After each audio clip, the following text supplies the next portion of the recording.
Bonjour à toutes et tous. Vous dire que pour nous c'était important aujourd'hui, après l'annonce par le Rassemblement national de l'organisation d'une manifestation cet après-midi, c'était important de montrer que quand l'extrême droite s'attaque aujourd'hui à la République, à la démocratie, à l'état de droit, ça ne peut pas rester sans réaction populaire. Et donc l'objectif c'était d'avoir une première initiative aujourd'hui de riposte en se rassemblant à 13h aujourd'hui sur la place de la République, en le faisant avec évidemment d'autres formations politiques, syndicats, organisations de jeunesse, associations. Évidemment aujourd'hui c'est une première étape. Évidemment aujourd'hui c'est l'opportunité et l'occasion de montrer que l'extrême droite, pour ceux qui en doutaient, montre son vrai visage. Il ne suffit pas de porter des cravates à l'Assemblée nationale. L'extrême droite est un parti dangereux, dangereux pour la démocratie, dangereux pour l'état de droit. C'est un parti violent qui menace y compris les juges quand les décisions prises par la justice ne leur conviennent pas. Et l'extrême droite qu'on ne voit jamais d'ailleurs manifester par exemple pour défendre ou pour s'opposer à la retraite à 64 ans, qu'on ne voit jamais manifester par exemple pour défendre nos services publics, qu'on ne voit jamais manifester par exemple pour sauver des usines qui sont menacées de délocalisation. La seule fois où on voit l'extrême droite dans la rue, en vérité, c'est pour défendre ses propres intérêts. Donc c'était important pour nous de faire cette première étape. Évidemment, c'est une première étape. Il y aura d'autres initiatives dans les prochains jours et dans les prochaines semaines. Et surtout, l'objectif, c'est le 1er mai prochain, que nous soyons des centaines de milliers de personnes dans la rue pour montrer que non, ce n'est pas l'extrême droite qui va l'emporter dans ce pays et que face à sa volonté de diviser le peuple, le 1er mai, on montrera que le peuple est uni. Voilà, donc aujourd'hui, c'est une première étape. Si vous me permettez, vous pouvez rappeler la gravité des faits qui ont été commis par Marine Le Pen, notamment ce qui est un détournement de fonds européens. Et pourquoi en fait c'est des détournements d'euros d'une estime que la gauche ne soit pas plus unie que ça? Alors il y a plusieurs questions en même temps. Donc, sur la gravité des faits, la question qui est posée, c'est sur la question de la gravité des faits qui sont reprochés à Marine Le Pen et à plusieurs élus du Rassemblement national. On parle de 4,1 millions d'euros de détournement de fonds publics avec des emplois fictifs, puisque par exemple vous avez des contrats à mi-temps payés 5 000 euros, des plein temps payés 10 000 euros. Vous avez des échanges de mails, par exemple, entre des salariés normalement d'une eurodéputée qu'il n'a jamais rencontrée et dont il demande s'il peut aller à Bruxelles, enfin voir pour la première fois le Parlement européen et rencontrer pour la première fois cette eurodéputée.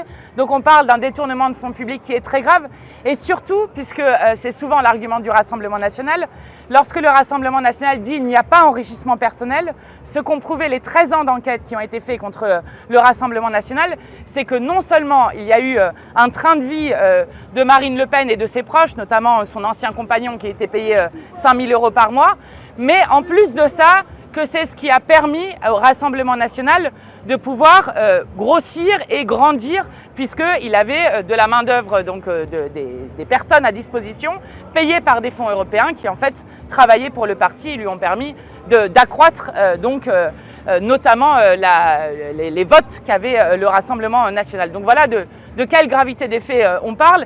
Et je voudrais juste dire, puisqu'on parlait du vrai visage du Rassemblement national et de l'extrême droite, je voudrais redire notre soutien à la magistrate, mais aux magistrats d'ailleurs, parce qu'elle n'est pas la seule qui sont aujourd'hui menacés par l'extrême droite, et dont on voit par exemple le responsable du RN en Nouvelle-Calédonie qui explique juste qu'il est sain d'avoir une magistrate aujourd'hui menacée de mort par l'extrême droite, ce qui prouve bien que l'extrême droite est toujours dangereuse et violente. Vous pensez quoi de l'absence des socialistes? Personne? Vous voulez que je réponde moi? Bon écoutez, je pense que d'abord il faut souligner qui est présent, parce que c'est quand même premièrement la chose la plus importante. Et il y a aujourd'hui, pour appeler à ce rassemblement, évidemment la France Insoumise, mais aussi les écologistes, aussi, je le disais tout à l'heure, des organisations de jeunesse, des syndicats. Ensuite, que le Parti socialiste manque à la bataille contre l'extrême droite, malheureusement ce n'est pas la première fois. Je vous rappelle que ces derniers temps, par exemple, ils ont refusé de censurer un gouvernement dans lequel vous avez un ministre, M. Retailleau, dont les propos et les politiques se rapprochent malheureusement de plus en plus de l'extrême droite. Bon voilà, nous on n'est pas là aujourd'hui pour polémiquer avec eux. On a essayé de créer les conditions pour qu'un maximum de personnes puissent être présentes dans la rue. Et toutes celles et ceux qui veulent venir pour dire on ne laisse pas l'extrême droite dans la rue sans réaction, ils sont les bienvenus. Est-ce que ça n'est pas une démonstration de faiblesse plutôt qu'une démonstration de force aujourd'hui? Il n'y a pas beaucoup de monde et les socialistes ne sont pas là. Mais monsieur, c'est un rassemblement qui a été organisé en réaction à l'appel du Rassemblement national à sa manifestation. Comme je vous le disais tout à l'heure, c'est un premier rassemblement, une première étape qui a été organisée en 2 jours. Et pour les démonstrations de force et les démonstrations de faiblesse, je vous propose qu'on se retrouve le 1er mai au soir et on verra qui aura fait une démonstration de force et qui aura fait une démonstration de faiblesse. Je vous rappelle qu'on vient juste d'organiser le 22 mars des marches justement contre l'extrême droite qui étaient massives dans tout le pays. Et si vous voulez regarder des flops par exemple, vous pouvez regarder l'initiative que vient de faire le Rassemblement national hier à Marseille, qui était pour le coup un vrai flop avec une salle qui était à plus de la moitié de la salle vide. 3 rassemblements aujourd'hui, des 3 blocs différents. Est-ce que c'est une journée de pré-campagne présidentielle aujourd'hui? Vas-y. Et je crois qu'il est encore un peu tôt pour parler de la campagne présidentielle. En tout cas, aujourd'hui, la mobilisation elle a un seul objectif, c'est de préserver l'indépendance de la justice, de préserver l'état de droit qui est aujourd'hui mis en cause par le Rassemblement national.